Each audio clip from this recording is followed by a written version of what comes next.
Assalamualaikum warahmatullahi wabarakatuh. Selamat datang di perkuliahan daring kita atau perkuliahan online kita. Materi fisiologi tumbuhan hari ini adalah tentang dormansi. Oke, tentang dormansi. Nah, seharusnya Anda sudah membaca materi yang sudah saya sampaikan di grup. Apakah sudah membaca semuanya? Nah, keberhasilan kuliah daring itu tergantung dari Anda sebagai pembelajarnya. Kalau hanya mengandalkan dari penjelasan saya, tentunya tidak akan berhasil. Anda tidak akan mendapatkan apa-apa di semester ini. Jadi silahkan Anda aktif dalam mempelajari sendiri materi-materi yang sudah ada atau yang sudah disajikan oleh Bapak Ibu pembimbing. Baik, hari ini kita akan memulai materi tentang dormansi. Oke, ada yang bilang bahwa kondisi dorman itu sama dengan mati suri. Apakah benar demikian? Pernahkah Anda melihat atau mungkin mendengar kata mati suri? Nah, ada yang bilang bahwa dorman itu sama dengan mati suri. Apakah mati suri itu sama dengan sudah meninggal? Belum kan ya? Nah, mari kita simak bersama-sama apakah benar dorman itu adalah sama dengan mati suri. Nah, dorman itu nama lainnya adalah quiescent. Dorman itu nama lainnya adalah quiescent. Artinya adalah sebenarnya dia itu tetap hidup. Jadi kondisi bagian tumbuhan yang dorman itu kondisi bagian tumbuhan yang tetap hidup, bukan kondisi yang mati. Tetap hidup, tetapi aktivitas metabolismenya itu sangat rendah. Jadi seolah-olah dia nggak ngapa-ngapain, tidak bermetabolisme, padahal sejatinya dia tetap melakukan metabolisme, tetapi dalam skala yang sangat rendah. Oke, quiescent ada juga yang membedakan antara quiescent dan dormansi. Ada yang menyamakan dan ada juga yang membedakan. Yang membedakan itu apa? Yang membedakan kalau quiescent itu artinya adalah kondisi bagian dari tubuh tumbuhan tidak bisa berkecambah karena faktor luarnya yang tidak sesuai. Itu kalau quiescent. Jadi kalau misalnya biji itu dikatakan quiescent karena faktor lingkungan dari biji itu tidak mendukung dia untuk berkecambah. Itu quiescent. Kalau dormansi itu biji tidak mampu berkecambah karena kondisi di dalam biji tersebut tidak kompatibel untuk berkecambah. Nah, kondisi di dalam itu apa? Misalnya, kondisi di dalam itu misalnya embrionya belum matang, kemudian keseimbangan hormon GA dan GA itu giberelin dan ABA-nya atau absisatnya tidak seimbang dan seterusnya. Nah, itu yang dormansi. Jadi, bedanya antara quiescent dan dormansi, kalau quiescent itu diakibatkan oleh faktor luar, kalau dormansi itu diakibatkan oleh faktor dalam. Oke. Faktor luar yang quiescent itu contohnya adalah misalnya bijinya terlalu kering, suhunya terlalu panas dan seterusnya. Kemudian biji itu dikatakan dorman itu jika biji itu sebenarnya viable atau biji itu hidup, biji itu punya kemampuan untuk berkecambah, mampu berkecambah, tetapi pada kondisi dorman itu dia tidak mampu berkecambah karena faktor dalam dan karena faktor luar. Kalau faktor dalam tadi kenapa? Karena embrionya belum matang sehingga belum mampu berkecambah. Faktor luarnya kenapa? Misalnya karena ketidaksesuaian suhu, tidak adanya air dan seterusnya. Itu. Kemudian biji yang dikatakan dalam keadaan dorman itu adalah biji yang dia itu hidup tetapi tidak berkecambah, walaupun diletakkan pada kondisi yang secara normal itu memenuhi persyaratan untuk perkecambahan. Apa itu syaratnya? Anda lihat slide yang ke-6. Persyaratannya adalah air yang cukup, suhu yang cukup, komposisi udara yang cukup. Silahkan ingat kembali tentang materi perkecambahan biji yang kemarin Anda sudah membuat videonya. Oke, ada ahli Howard et al. Pada tahun 2003 itu sudah membedakan bahwa dormansi itu ada dua. Ada ekodormansi dan ada endodormansi. Bedanya apa? Ekodormansi sama dengan pengertian ekodormansi. Apa itu ekodormansi? Oke, ekodormansi adalah dormansi yang dipengaruhi oleh faktor lingkungan yang tidak menguntungkan. Contohnya faktor lingkungan misalnya, suhunya terlalu rendah atau terlalu dingin. Kalau suhunya terlalu dingin gimana? Akibatnya aba itu tidak terakumulasi. Abanya akan tinggi. Kalau suhu dingin maka abanya akan tinggi. Aba itu asam absisat. Terus kalau asam absisatnya tinggi, kenapa? Maka asam absisat itu akan menghambat pembelahan sel, sehingga pembelahan sel di dalam embrio biji itu akan terhambat.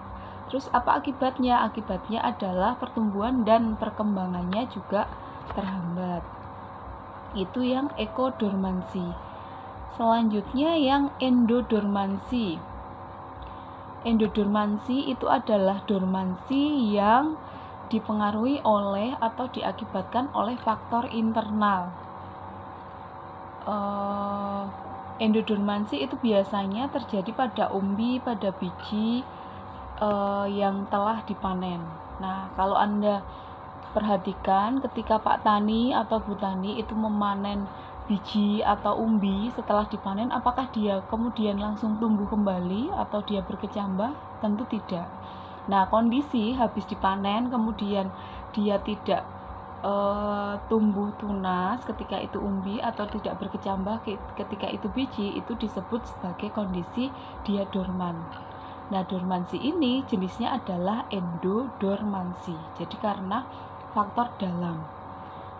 Nah, untuk yang endodormansi itu cara pematahan dormansinya bisa dengan pemberian cahaya, bisa dengan pemberian senyawa kimia, misalnya hidrogen cyanida, bisa dengan chilling atau freezing, atau dengan perlakuan suhu rendah. Itu. Kemudian ada istilah lain juga yang namanya paradormansi. Paradormansi itu apa? Paradormansi itu disebut juga dengan dominansi apikal.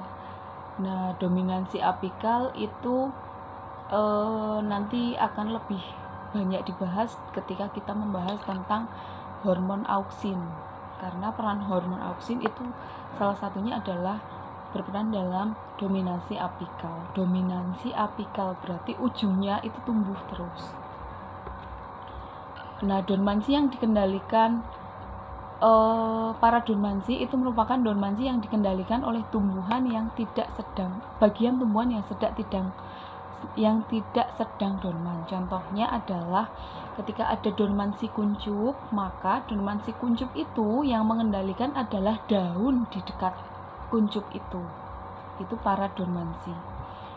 Jadi dormansi itu tidak hanya terjadi pada biji, bisa terjadi pada kuncup, pada umbi gitu, pada rizom itu bisa. Oke, kemudian selanjutnya adalah, silakan dibuka slide-nya tentang dormansi biji, kuncup, rizom, dan umbi. Jadi dormansi itu tidak hanya terjadi pada biji saja, tetapi bisa terjadi pada kuncup. Jadi kalau kuncup sedang mengalami dormansi, maka kuncup tidak akan berkembang. Kemudian rizom yang mengalami dormansi, dia juga tidak akan tumbuh. kemudian umbi yang mengalami dormansi, maka dia tidak akan tumbuh tunas. Jadi pertumbuhannya terhenti sesaat karena faktor lingkungan, berarti karena lingkungannya tidak sesuai atau karena faktor dalam. Faktor dalam itu contohnya karena embrionya tidak matang, jadi belum bisa berkembang, harus mengalami pematangan dulu. Oke, kemudian apa sih akibat dari dormansi? Anda lihat slide selanjutnya. Akibat dari dormansi itu adalah pertumbuhannya terhambat karena aktivitas metabolismenya sangat rendah. Jadi pertumbuhannya terhambat, kemudian transport antar selnya juga terhambat, dan kandungan air di dalam sel, misalnya biji, berarti sel-sel di dalam biji itu juga terhambat. Jadi akibat dormansi itu 1, jelas pertumbuhannya terhambat, 2, transport antar selnya terhambat, kemudian kandungan air di dalam selnya itu juga akan terhambat. Oke.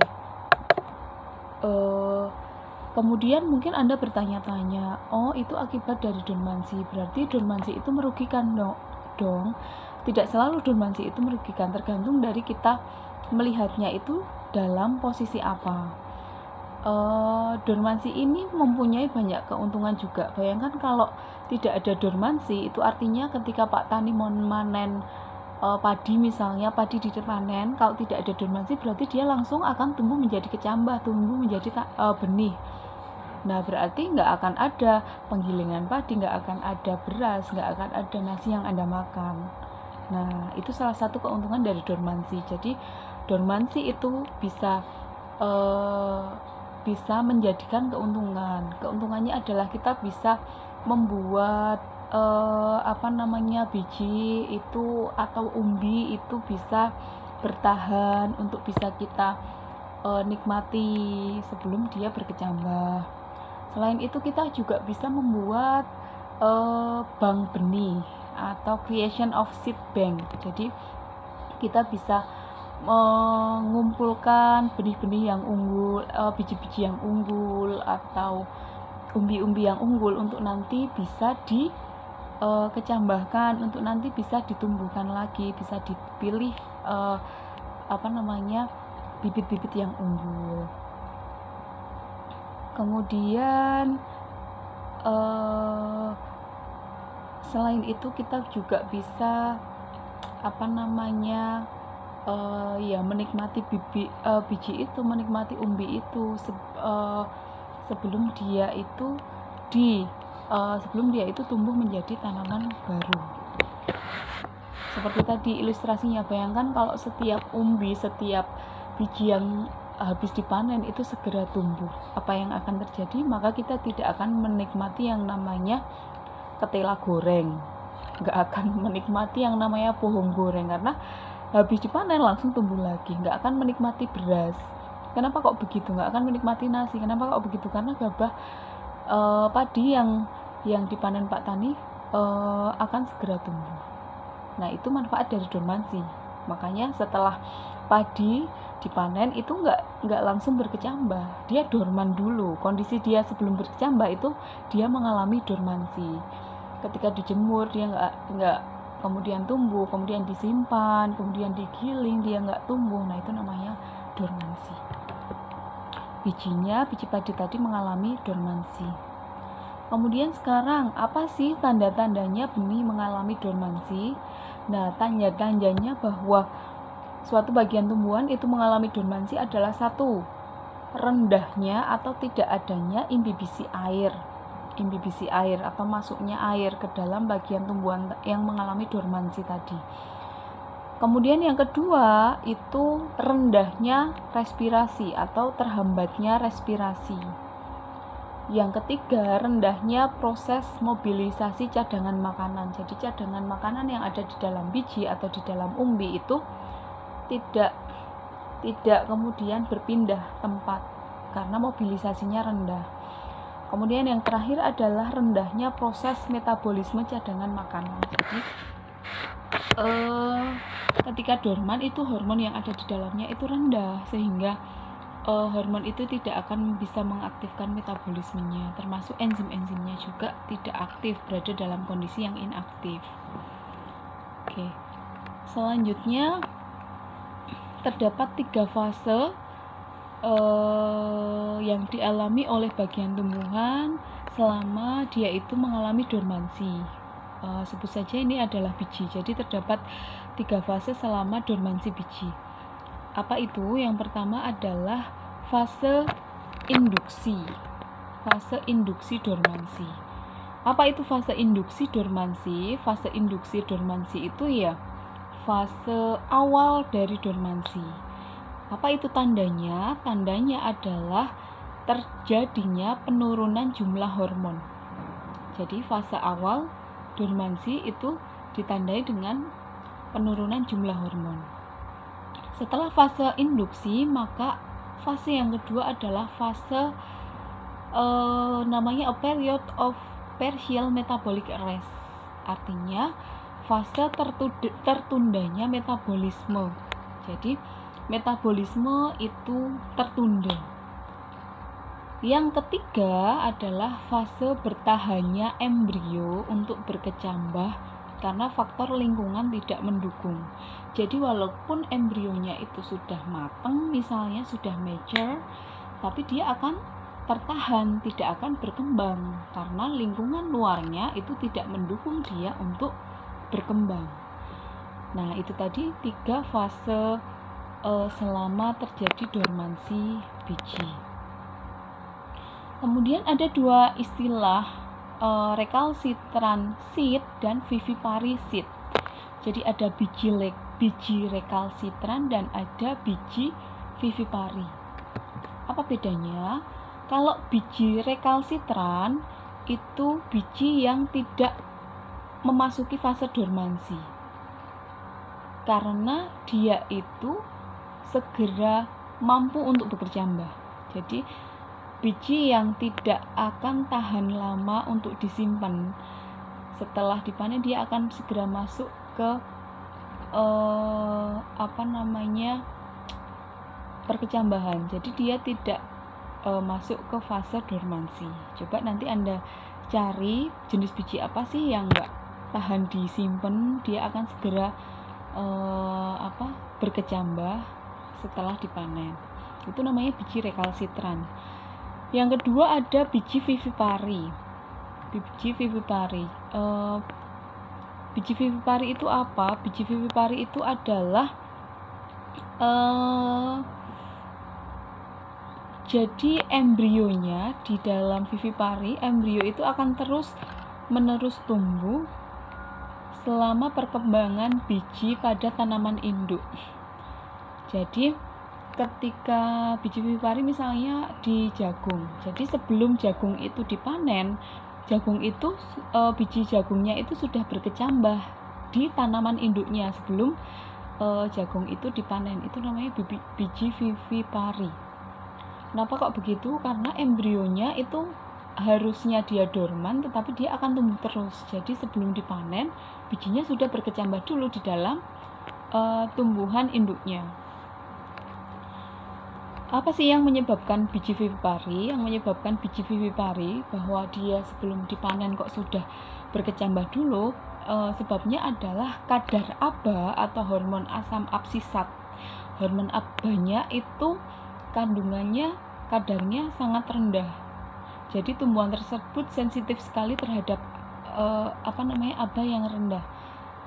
Jadi karena ABA-nya rendah, kalau ABA-nya rendah maka GA atau giberellinnya itu tinggi. Nah, giberellin itu memicu perkecambahan. Ingat kembali kemarin materi perkecambahan. Jadi kalau ABA-nya rendah itu maka GA-nya tinggi karena mereka itu bekerjanya antagonis. Jadi kalau GA tinggi, ABA rendah, kalau ABA tinggi, GA rendah. Nah, di biji vivipary itu ABA-nya rendah. Jadi GA-nya tinggi. Kalau GA-nya tinggi berarti memicu perkecambahan walaupun dia masih di tumbuhan induk. Jadi apa itu vivipary? Vivipary itu artinya adalah biji bisa berkecambah walaupun masih dalam tubuh induknya, belum dipanen, masih di dalam pohon, itu sudah berkecambah. Itu namanya vivipari. Oke, kemudian selanjutnya vivipari itu tentunya merugikan petani, karena petani itu yang dijual bukan kecambahnya tetapi bijinya. Nah, terus bagaimana dong cara mencegah terjadinya vivipari? Apakah ada caranya? Ada. Caranya ada dua. Yang pertama adalah potensial air di dalam embrio itu dipertahankan rendah. Caranya adalah membatasi suplai air yang ada di dalam biji. Jadi airnya yang ada di dalam biji itu dipertahankan untuk rendah, tidak berkadar air tinggi, karena air itu memicu perkecambahan. Karena adanya air itu bisa memicu giberelin untuk meningkat. Jadi air harus dipertahankan dalam kondisi rendah. Jadi artinya membatasi suplai air ke dalam biji. Kemudian yang kedua, cara mencegah terjadinya vivipar itu adalah dengan meningkatkan kadar aba. Jadi abanya itu ditingkatkan sehingga GA-nya turun, sehingga GA-nya ditekan. Kalau abanya meningkat maka GA-nya ditekan atau GA-nya turun. Akibatnya tidak akan memicu perkecambahan biji. Nah, itu tadi adalah dua cara yang mencegah terjadinya vivipar di dalam tanaman induk. Selanjutnya kita akan membahas tentang tipe dormansi. Ada dua tipe dormansi berdasarkan faktor yang menyebabkan. Ada dua, silakan dibuka di slide saya, yaitu ada coat impose dormansi dan ada embrio dormansi. Ada coat impose dormansi dan ada embrio dormansi. Apa itu coat impose dormansi? Coat impose, coat itu adalah jas ya, atau lapisan yang melindungi. So, coat impose dormansi adalah dormansi yang disebabkan oleh kulit biji atau oleh jaringan lain yang menyelingkupi embrio. Misalnya saja endosperm atau perikarpium. Jadi adanya jaringan yang menyelingkupi embrio tadi menyebabkan embrionya dorman atau tidak berkembang. Itu namanya coat impose dormansi. Nah, mekanisme dasar penyebab coat impose dormansi itu gimana sih? Kok bisa kalau ada lapisannya yang menyelingkupi embrio kemudian dormansi? Nah, mekanismenya ada tiga. Yang pertama adalah hambatan penyerapan air. Jadi kalau embrionya sudah ada yang menyelingkupi, sudah ada lapisannya, maka airnya susah masuk ke dalam embrio. Kemudian yang kedua, hambatan mekanik untuk penetrasi radikal. Jadi kalaupun misalnya embrionya itu sudah berkembang, maka calon akarnya, radikulanya itu akan susah untuk keluar karena ada lapisan tadi.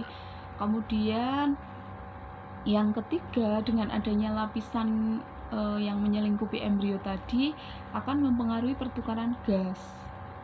Karena dengan adanya lapisan tadi, maka gas yang akan masuk, O2 yang akan masuk misalnya, itu akan terhambat. Apa akibatnya? Akibatnya O2 yang seharusnya masuk untuk respirasi seluler sehingga menimbulkan energi untuk embrio itu berkecambah, itu akan tidak ada karena akan terbarier atau terbatasi atau mengalami hambatan oleh adanya lapisan yang menyelingkupi embrio tadi. Kemudian yang terakhir, penyebab coat impose dormansi, kenapa sih kok bisa terjadi? Itu karena adanya lapisan yang menyelingkupi embrio tadi itu mencegah keluarnya inhibitor di dalam biji. Jadi ada biji yang di dalamnya itu ada inhibitor untuk perkecambahannya. Kalau ada lapisannya, semakin inhibitor atau penghambatnya tadi nggak bisa keluar. Kalau inhibitornya nggak bisa keluar, berarti dia tetap terhambat untuk berkecambah. Kalau inhibitornya keluar, maka dia akan bisa berkecambah karena nggak ada penghambatnya untuk berkecambah. Karena ada lapisan yang menyelingkupi embrio tadi, maka dia tetap terhambat untuk berkecambah. Itu. Kemudian yang kedua, jenis dormansi yang kedua, kalau yang pertama tadi cold imposed dormansi, yang kedua adalah embrio dormansi. Sesuai dengan namanya, embrio dormansi berarti dormansi yang disebabkan oleh embrionya, oleh sifat embrionya. Apa itu? Yang pertama adalah karena embrionya itu belum mencapai kemasakan secara morfologi. Jadi embrionya itu belum masak, belum matang, jadi nggak bisa berkecambah karena belum matang. Yang kedua, selain itu, embrio dormansi itu disebabkan karena adanya aba yang tinggi di dalam embrio. Jadi karena adanya aba yang tinggi, maka menekan pertumbuhan karena menekan GA atau giberelin. Kalau aba tinggi maka GA-nya turun. Kalau GA-nya turun berarti pemicu perkecambahan itu juga turun, sehingga dia mengalami embrio dormansi. Nah, dormansi biji itu dikendalikan oleh rasio antara aba dengan GA, antara asam absisat dengan hormon giberelin. Kalau abanya tinggi maka GA-nya turun, akibatnya tidak terjadi perkecambahan atau embrio berada dalam kondisi dorman. Tetapi sebaliknya, jika abanya rendah maka GA-nya tinggi, GA itu akan memicu perkecambahan, maka perkecambahannya akan terjadi. Nah, itu. Kemudian yang selanjutnya adalah pematahan dormansi biji.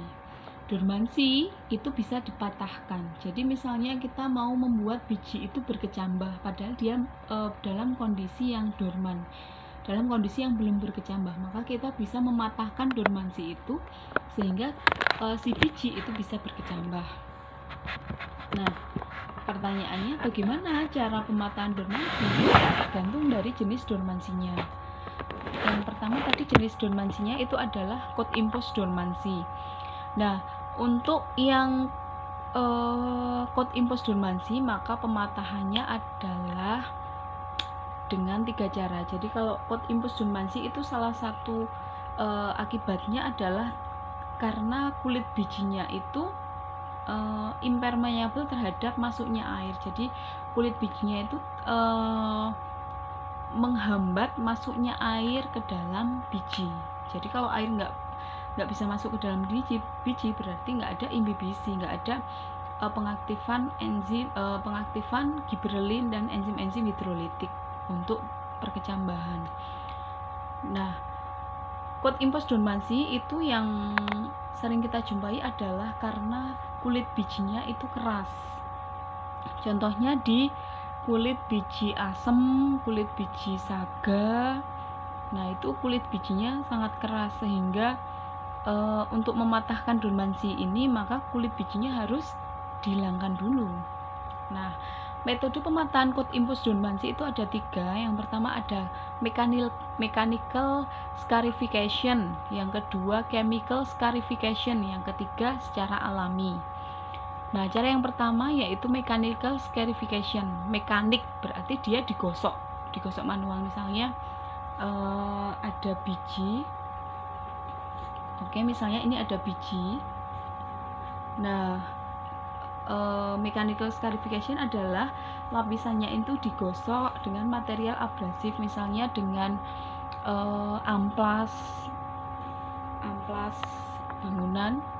Jadi kulit bijinya digosok sehingga nanti kalau kulit bijinya digosok, kulitnya sudah hilang, makanya air akan gampang masuk ke dalam sehingga bisa mengaktifasi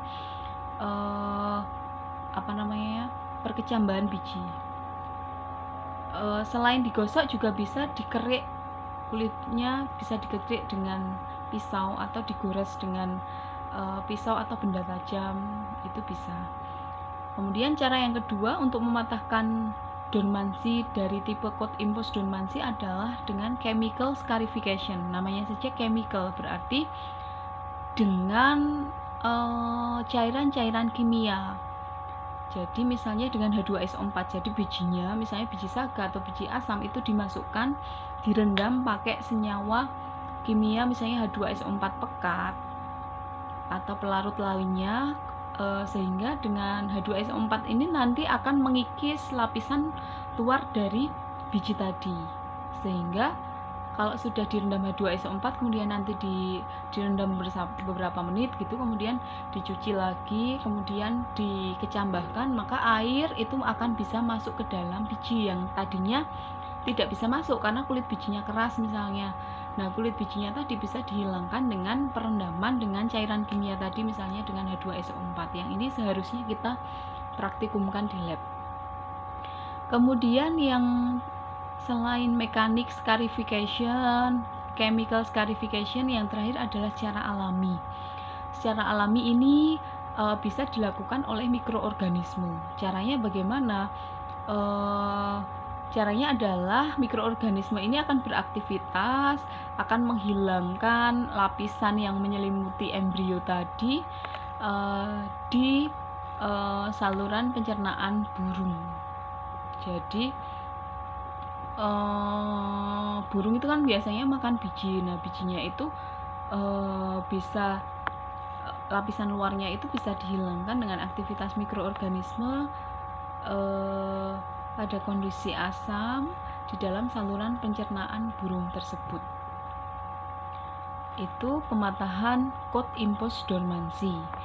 Nah, sekarang kita bahas tentang pematahan dormancy yang tipe embrio dormancy. Jadi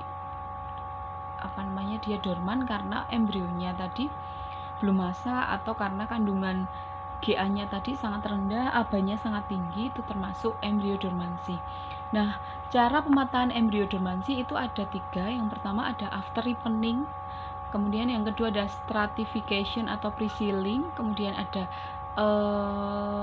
dengan penambahan cahaya, dan yang terakhir dengan aplikasi senyawa pemacu perkecambahan, misalnya KNO3, thiourea, ditambah etilen, ditambah giberelin, ditambah sitokinin. Nah, itu namanya dengan aplikasi senyawa pemicu perkecambahan. Yang pertama, silakan dibuka slide saya tentang pematahan dormancy, embrio dormancy. Yang after ripening itu artinya apa? After ripening itu adalah perubahan fisiologis biji yang dialami biji setelah dipanen pada saat dia disimpan. Jadi setelah misalnya biji padi dipanen, kemudian dia dijemur dan disimpan. Nah, selama penyimpanan itu terjadi proses fisiologis dari awalnya yang dia itu belum siap untuk berkecambah, maka embrionya itu akan siap untuk berkecambah. Kok bisa seperti itu? Iya, dengan penyimpanan itu nanti bisa meningkatkan GA dan menurunkan ABA. Jadi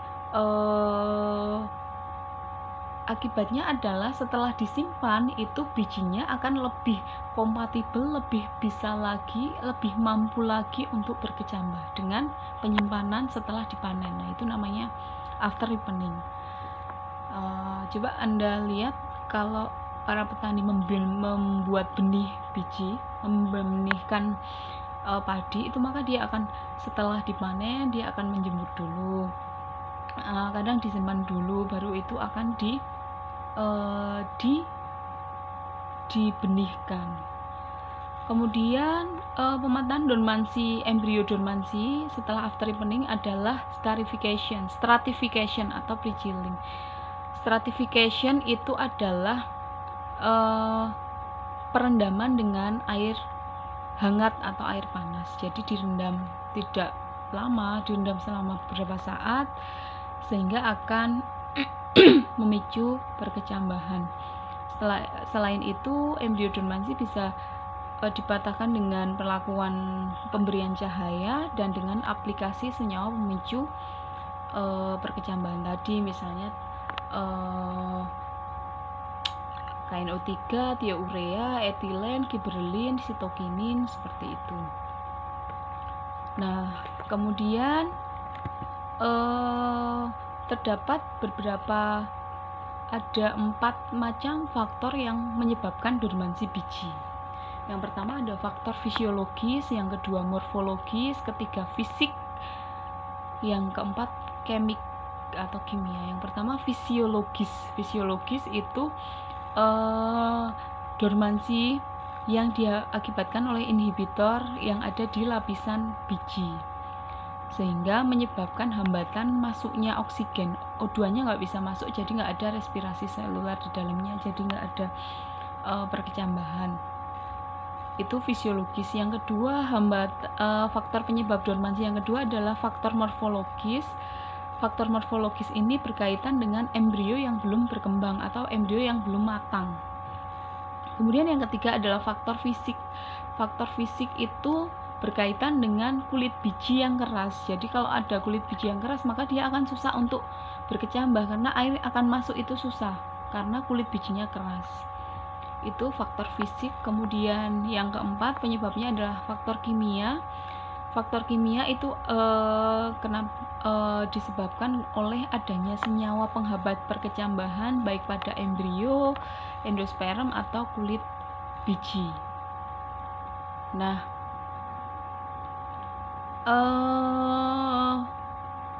itu selanjutnya dormansi pada rizom atau pada umbi atau pada tuber atau pada bulbus. Jadi rizom Anda sudah dapatkan di SPT, rizom itu apa? Jadi dormansi pada rizom atau pada umbi, pada tuber atau pada bulbus itu artinya adalah adanya zat penghambat pertumbuhan pada bulbus atau pada umbi bunga, sehingga bulbus itu harus mencapai ukuran tertentu sebelum dapat merespons suhu penyimpanan untuk dapat membentuk bunga. Kalau Anda amati, coba misalnya Anda tahu ketela rambat ya, atau Ipomea batata. Ketela rambat itu misalnya dia dipanen di usia muda dan usia tua, kemudian Anda bandingkan, Anda lihat misalnya selama 2 minggu didiamkan saja, maka yang akan tumbuh duluan itu pasti yang sudah tua ya, karena dormansi umbi yang masih muda dengan umbi yang masih tua itu bisa dipatahkan lebih gampang di umbi yang sudah tua karena dia sudah siap, materialnya sudah siap untuk berkecambah dibanding yang masih muda. Nah, dormansi rizom atau umbi itu cara pematahannya adalah dengan freezing atau pemberian suhu rendah, kemudian dengan diberi giberelin, hormon giberelin, kemudian dikasih thiourea juga bisa, dikasih chlorapropam juga bisa, dikasih kloroetanol juga bisa. Ini adalah senyawa pemicu timbulnya tunas di dalam umbi. Nah, kemudian yang biasanya dilakukan itu adalah dengan pemberian suhu rendah. Kenapa sih kok pemberian suhu rendah pada rizom itu bisa membuat dia itu untuk tumbuh tunas? Karena dengan suhu rendah itu, maka suhu rendah itu akan menghilangkan inhibitor atau penghambat dan akan memicu sintesis dari growth hormone yaitu giberelin misalnya. Jadi dengan adanya pemberian suhu rendah tadi, maka inhibitornya akan hilang, kemudian dia akan memacu pembentukan dari hormon pertumbuhan. Selain itu dia juga akan mensintesis aktivitas enzim. Jadi enzimnya akan teraktivasi, enzim-enzim akan teraktivasi sehingga akan terjadi pembentukan tunas. Selain itu juga terjadi perubahan permeabilitas membran setelah terjadi perlakuan pendinginan tadi. Bad dormansi itu adalah dormansi kuncup. Kemudian slide terakhir dari saya tentang dormansi kuncup. Apa itu dormansi kuncup? Dormansi kuncup adalah kemampuan adaptasi tumbuhan di daerah iklim sedang terhadap perubahan suhu yang dikendalikan oleh inhibitor atau substansi yang memacu. Jadi penyebab dari dormansi kuncup itu ada karena lingkungan yang tidak sesuai, kemudian karena kondisi jaringannya. Jadi Penyebab dari dormansi kuncup, artinya dormansi kuncup itu kuncupnya itu tidak bisa berkembang. Jadi dia mengalami dormansi, mengalami istirahat dulu, tidak berkembang dulu. Nah, kenapa sih yang menyebabkan dormansi kuncup? Yang pertama karena kondisi lingkungan yang tidak sesuai. Misalnya saja kuncup dari daun jati. Ketika musim panas, maka kuncupnya itu dia akan mereduksi menjadi sisik. Kemudian nanti setelah musim penghujan baru dia akan tumbuh lagi. Nah, itu namanya kuncup dari jati tadi mengalami dormansi kuncup. Kemudian selain karena kondisi lingkungan yang tidak sesuai, misalnya tadi kondisi panas atau kemarau panjang, yang kedua juga karena jaringan kuncupnya tadi mengalami dormansi. Jadi karena dari dalam kondisi kuncupnya tadi. Oke, baik, sekian materi tentang dormansi. Mungkin setelah ini Anda bisa diskusi, kita gunakan diskusi kelas. Silahkan dipahami lagi tentang materi ini. Saya akhiri. Setelah ini kita lanjutkan ke diskusi. Saya akhiri. Wassalamualaikum warahmatullahi wabarakatuh.